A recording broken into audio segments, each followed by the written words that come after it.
Hello my dear students. Today we are going to start a very important chapter, that is arithmetic progressions. Arithmetic progressions is basically related with the pattern of numbers. When I am saying pattern you see in nature also there are many things which follow a certain pattern.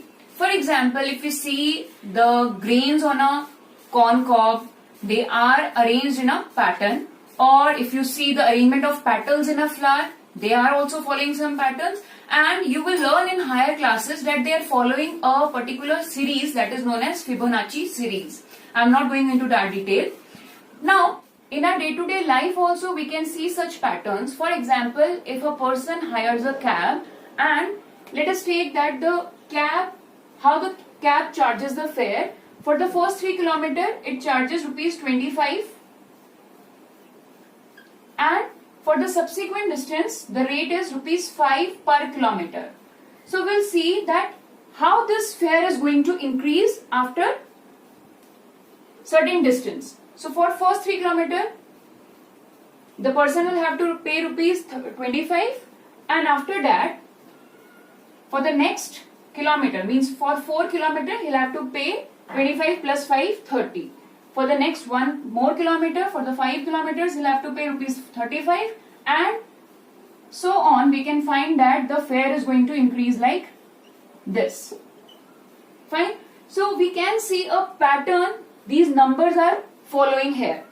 If I take some more example, see you have learned the multiplication tables. Since childhood you are learning those tables. Those tables are also following the pattern. If we'll take the example of 2, 2 1s are 2, 2 2s are 4, 2 3s are 6, 2 4s are 8, 2 5s are 10.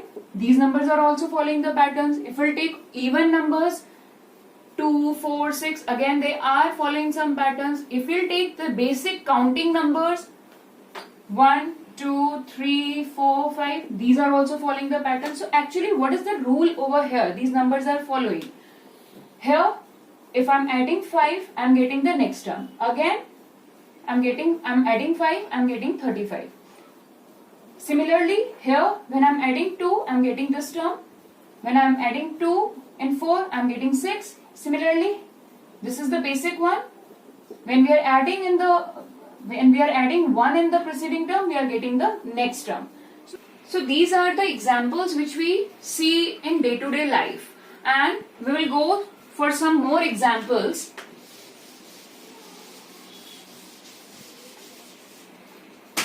You must have given some competitive exam, at least 1 or 2 exams you must have given, and you must have faced this type of question where you have to find the next number in the given list of numbers. So if I ask you that what will be the next number after this term, you will say, of course, you are going to say it will be 4 square.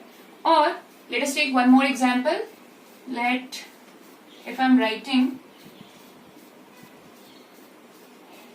what will be the next number?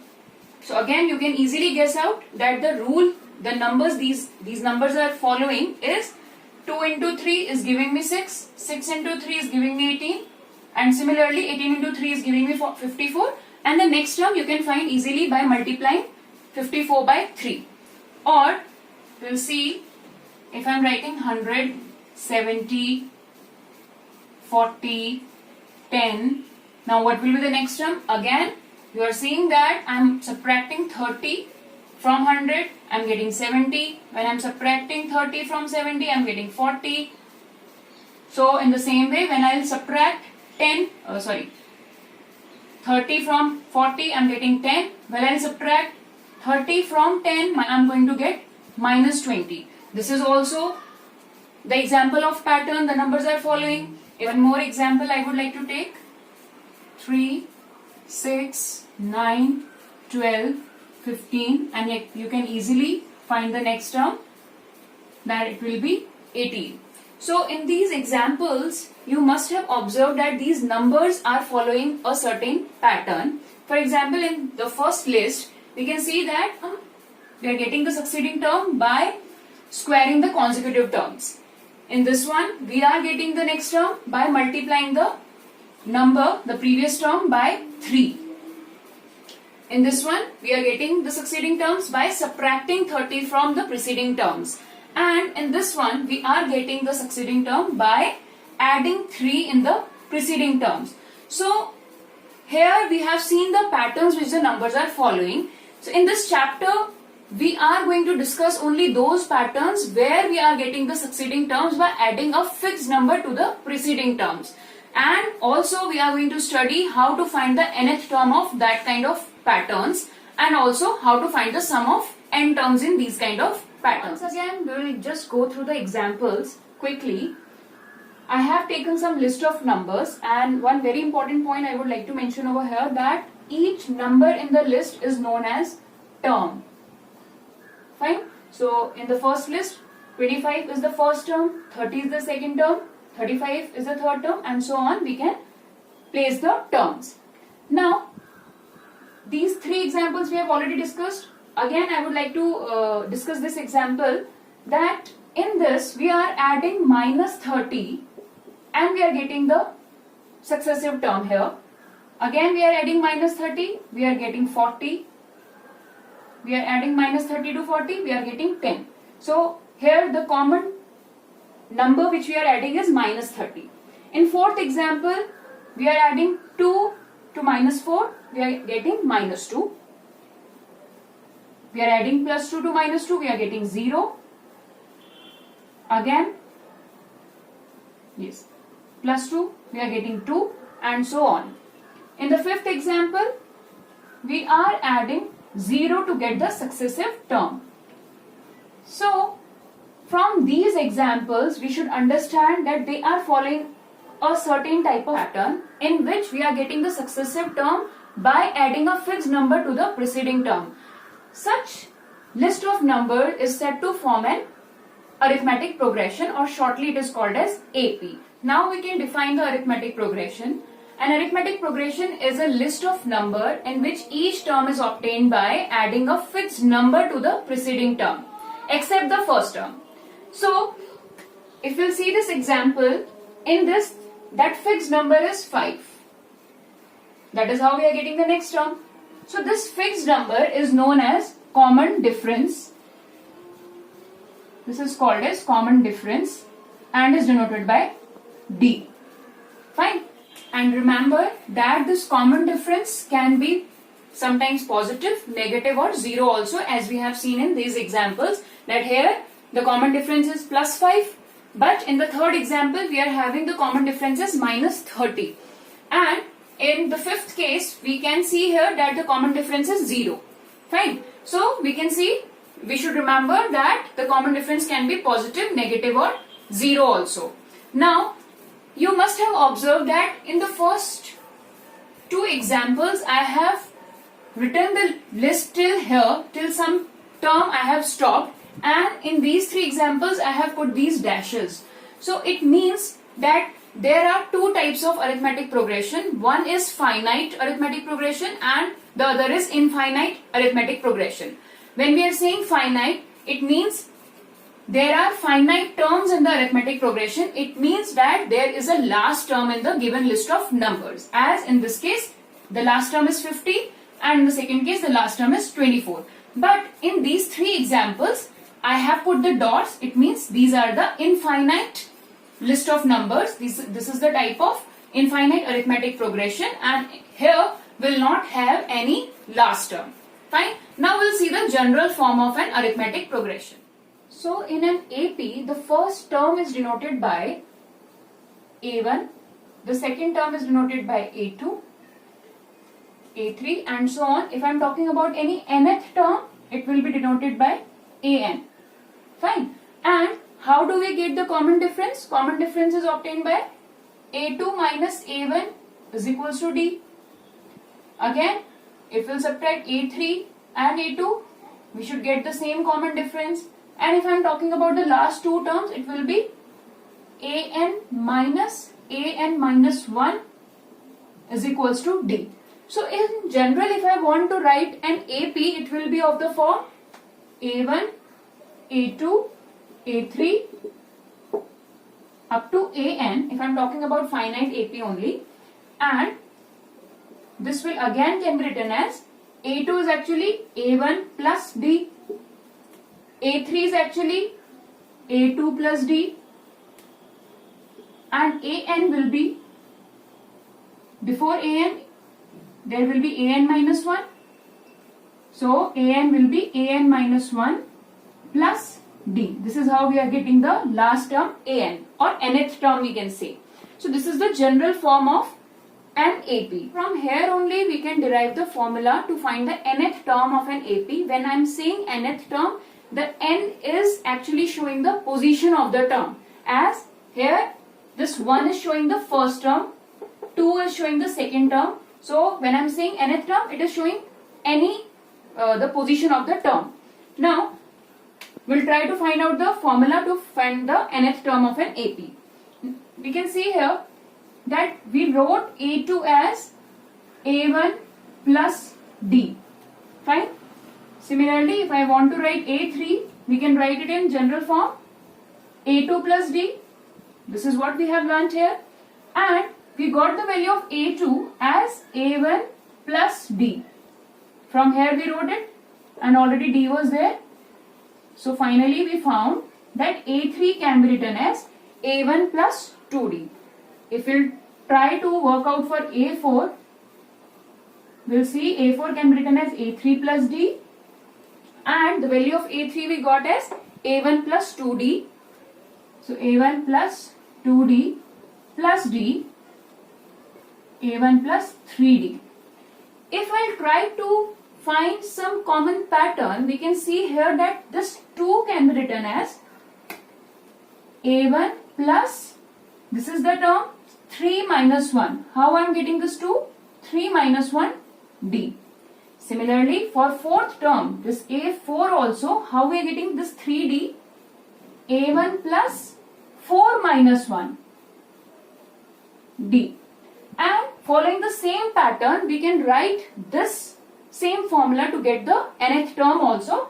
That is, if I am trying to find nth term, AN can be written as A1 plus n minus 1 D. And this is the formula to find nth term of an AP.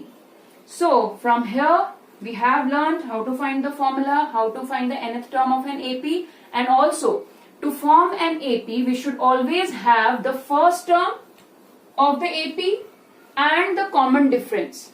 Fine. If we are having the first term, for example, if I am having 3 as the first term and I am having the common difference also, let us take the common difference is 2. So how we are getting the next term? First term is 3, the next term will be 5. Again the next term will be 7. Next term will be 9. So this is how we can formulate an AP also if we know the common difference and the first term. Now we'll move on to the exercise. So we'll start exercise 5.1. In question number 1, they have asked you, means they have given us some situations and we have to list out the numbers involved in that situation, and we have to check whether those numbers are forming an arithmetic progression and why. So the first part of question number 1 is the taxi fare after each kilometer, when the fare is rupees 15 for the first kilometer and rupees 8 for each additional kilometer. So first of all we'll try to make the list of numbers. So here they have given us that for the first kilometer the fare for first kilometer is rupees 15. Now for each additional kilometer it is rupees 8, and the fare for second kilometer will be 15 plus 8, that is 23 rupees. And similarly for the subsequent third kilometer, if we'll check, it will be 23 plus 8, that is 31. Fine. If we'll just try to make the list, one more we'll check. 31 plus 8 is equals to 39 rupees. If we'll try to make the list of number is 15, 23, 31, 39 and so on. We can make the list of numbers, and here as we can see that the common difference between the consecutive term is 8. So this is forming an AP.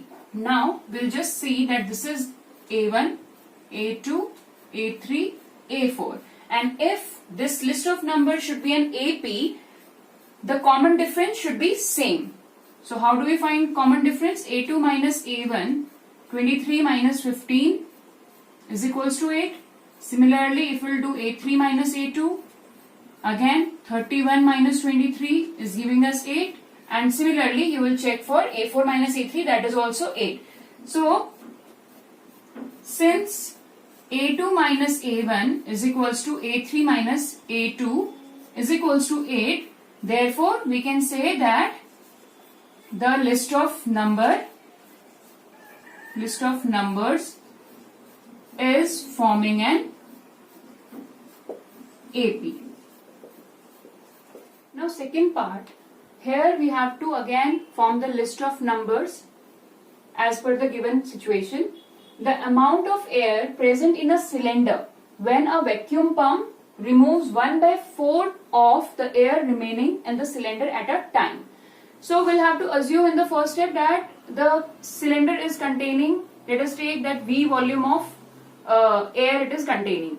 So in every step, what are we doing? We are removing 1/4 of the air, and then we will see how much air it is left, and again in the third step, we'll have to remove 1/4 of the remaining air. So let us try to make the list of number. First of all, we'll have to assume let the volume of air in the cylinder be, let us take V liters. Fine. So in the first step we are having V liters of air. Now in the second step, what are we doing? The vacuum pump is removing 1/4 of the air. So when we are removing 1/4 of air, it means it is removing 1/4 of V.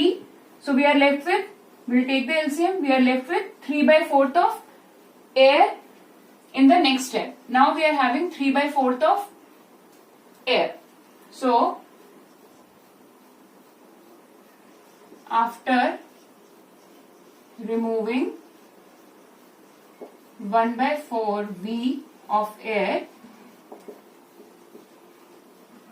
the remaining air is 3/4 of V. Now in the third step again we have to remove 1/4 of the remaining air. So what do you mean by 1/4 of 3/4 V? 3/4 V, 1/4 of 3/4 V. It is actually 3/16 of V. It means we are going to remove 3/16 of V from here. So the remaining air will be 3/4 of V minus 3/16 V. We'll take the LCM, 16, 12V minus 3V, that is 9V16. Now this is the remaining air. So we'll just write, after removing 1/4 of 3/4 V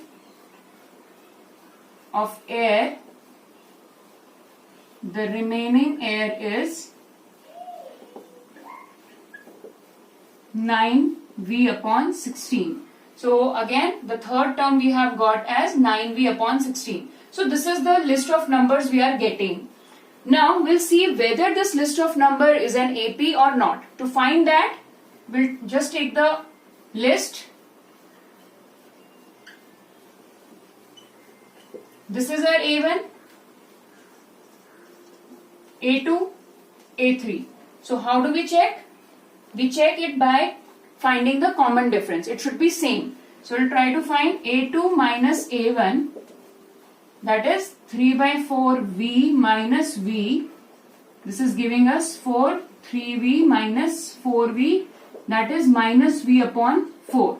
And now we'll check A3 minus A2, that is 9V upon 16 minus 3 upon 4V. We'll take the LCM, 9V minus 4 4s are minus 12V is equals to minus 3V upon 16. As we can see that A2 minus A1 is not equal to A3 minus A2. Therefore, it is not an AP. Third part of this question, I hope you can easily do if you have understood the concept, and you will find that it is forming an AP. We'll see the fourth part. The amount of money in the account every year when rupees 10,000 is deposited at compound interest at 8% per annum. So we have to form a list that how much amount will be there after every year when the compound interest is there at 8% per annum. So we know the formula for compound interest. How do we find amount if there is compound interest given in the question? So first of all, the principal is given rupees 10,000.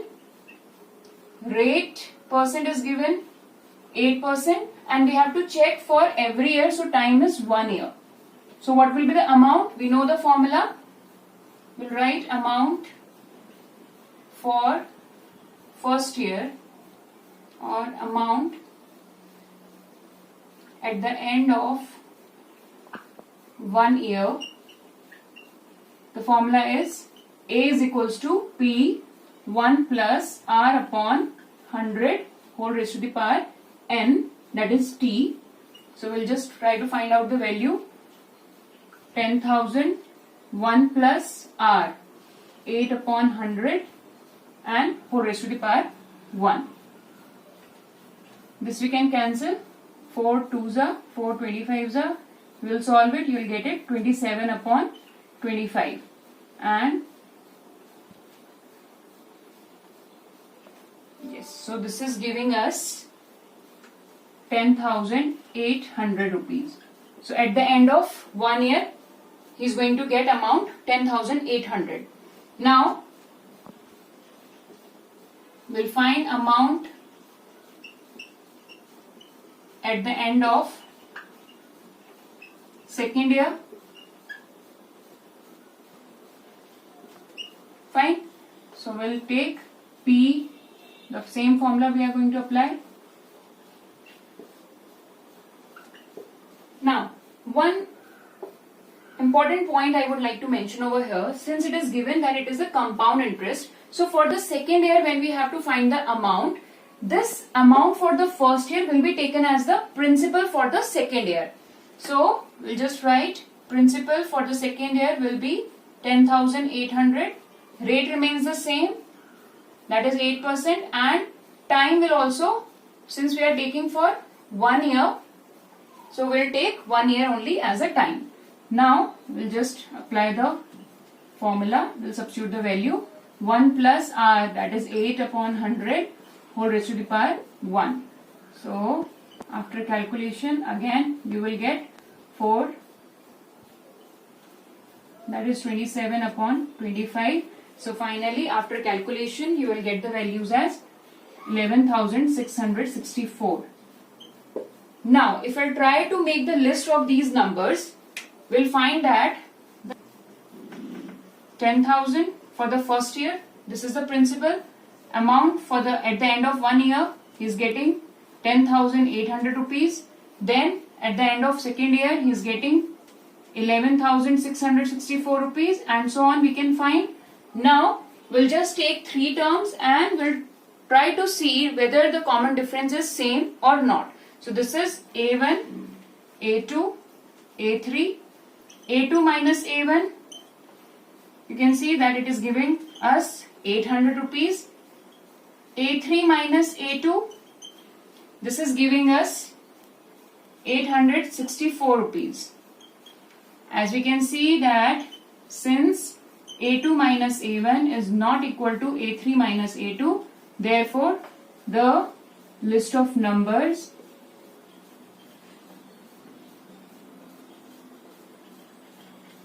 is not an AP. In question number 2, we have to write the first 4 terms of the AP when the first term and the common difference is given. And we already know that it is very easy to form an AP when we have the first term and the common difference. So first term is 10. How we will find the second term? The second term A2 will be A1 plus D. That is 10 plus 10, 20. Similarly, third term will be 20 plus 10, 30. And fourth term will be 30 plus 10, 40. And you can find n number of terms here. In the second part, the first term given is minus 2 and the common difference is 0. This is also again very easy. The first term is minus 2. How we are going to get the second term? By adding the common difference to the first term. And when you are adding, you are getting the same term only, that is minus 2. Similarly, third term also and fourth term also. Fine. Next, in the third question, third part, the first term given is 4 and the common difference is minus 3. So here, the first term is 4. For the second term, we know we have to do this. So 4 plus minus 3 is going to give you 1. So second term is 1. Now third term, A3 is equals to A2 plus D. And what do we get? Here, what did we get? 1 plus D, that is minus 3 is equals to minus 2. So third term is minus 2. And fourth term, A4 is equals to A3 plus D, that is minus 2 plus D minus 3. This will give us minus 5. Fine. So this is the AP. In the fourth part, A1 is minus 1. So we can easily find A2 now. A2 will be A1 plus D, that is minus 1 plus 1 upon 2, and this will give us minus 1 upon 2. So we can write minus 1 upon 2. Then for A3 is equals to A2 plus D, that is A2 is minus 1 upon 2 plus D is 1 upon 2. So third term we are getting as 0. Then for the fourth term, A4, you will write A4 is equals to A3 plus D, that is 0 plus 1 by 2. And you are getting fourth term as 1 by 2. So in this way we have framed the AP. Now this rough work which I have done on the right hand side, you can do simultaneously in the answer also to find the terms. Fifth part of question number 1 you will be doing yourself. We'll move on to third question.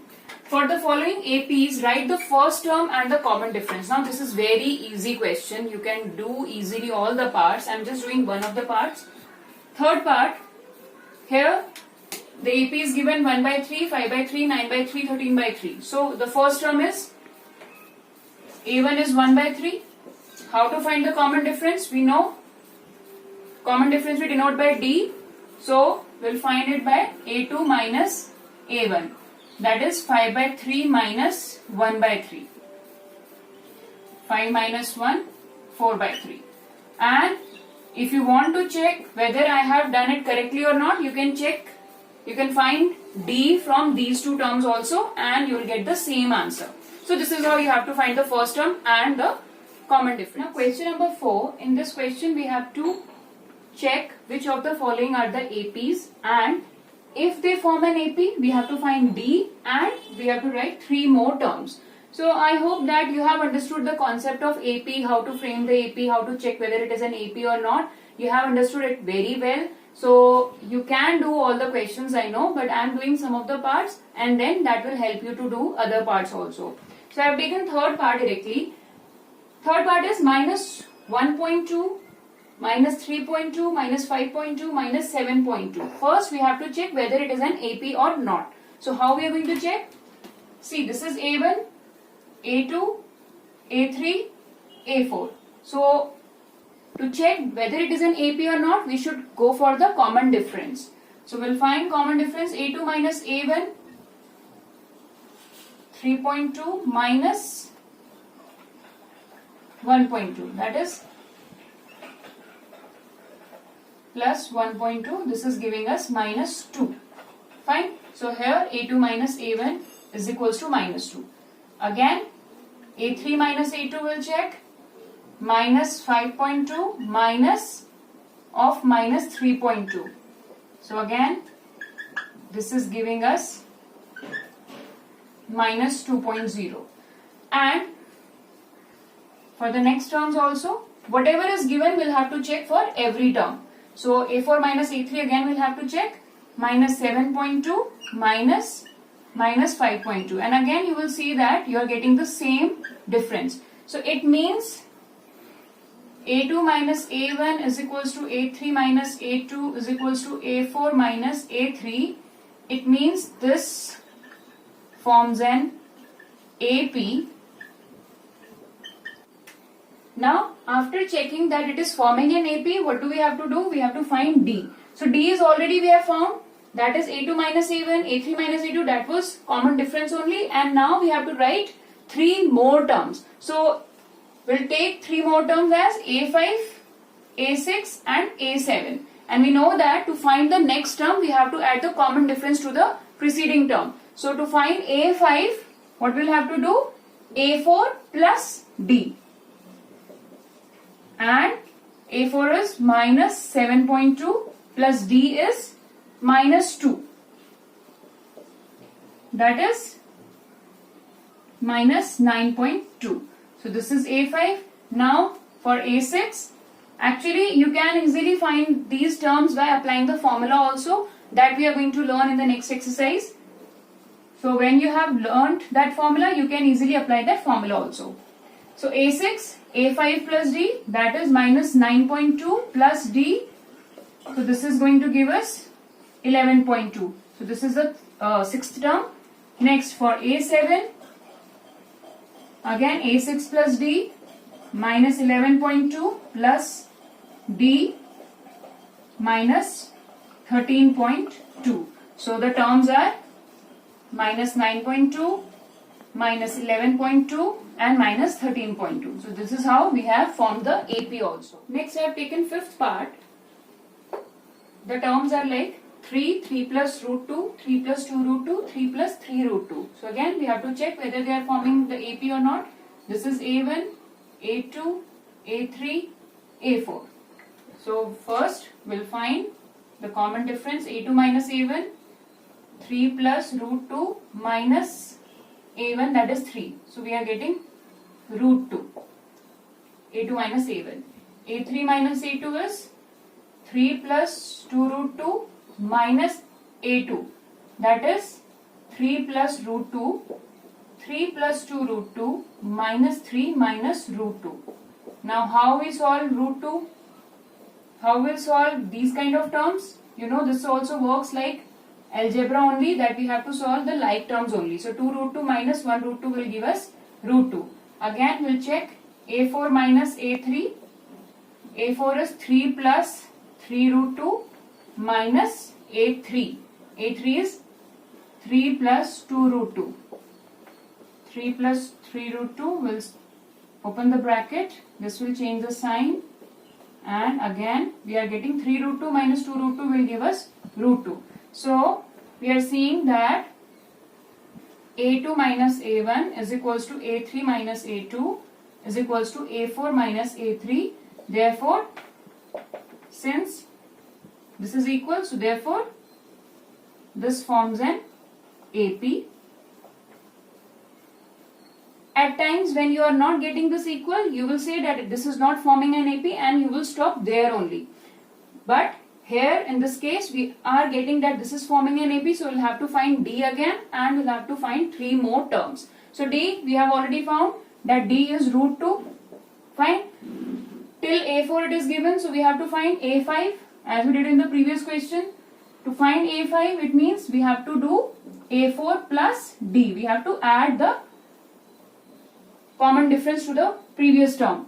So we are getting 3 plus 3 root 2 plus D, that is root 2. So next term is 3 root 2 plus root 2 will give us 4 root 2. So we got 5th term. Similarly we can find 6th term also. A6 will be A5 plus D, that is 3 plus 4 root 2 plus D, that is root 2, and this is giving us 3 plus 5 root 2. And similarly we will get A7 also 3 plus 6 root 2. Next I have taken 12th part.